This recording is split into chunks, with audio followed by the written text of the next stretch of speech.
Bangka ug ubang gamit panagat nadawat sa Banbanan Fisherfolks Association sa Dapitan City. Dawaton nato si Lori V. Cabilin alang sa dugang detalye.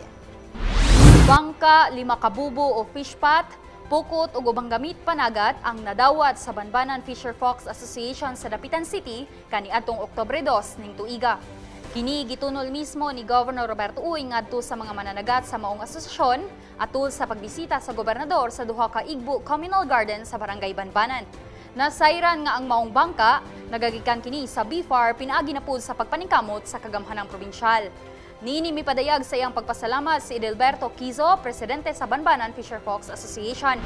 Ako magpasalamat ko dako sa atong gobernador nga dugay iming nangandoy nga makabaton mi sa panagat nga sama sa bubo o katong pamahala karon niabot na gyud. Dako kay kog pasalamat sa atong gobernador ug ni Mabilin nga karon amo naging nakubtan ang panagat na dawat na namo.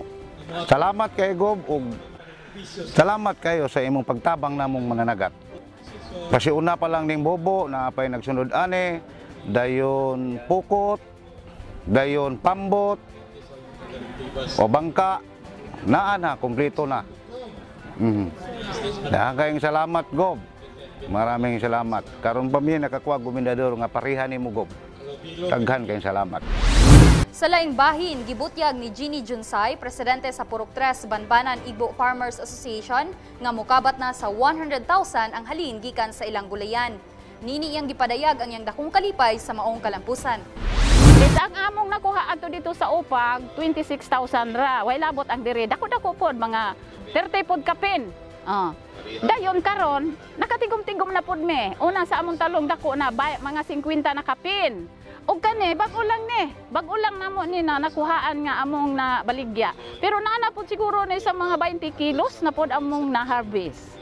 Ana, nata 40 man po among hatag, anhion man lang ni og mopalit sila. Na di nindot. Nana po na ang among pipino murag mga 20 na pod siguro.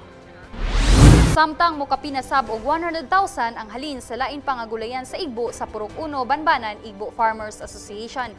Atul sa maong kalihukan, nag-apod-apod sab og bugas ang Provincial Social Welfare and Development Office alang sa mga miyembro sa Igbo. Magpabiling updated sa mga pinakaulahing kalambuan ning atong probinsya. I-like o i-follow ang among Facebook page ug mag-subscribe sa among YouTube channel.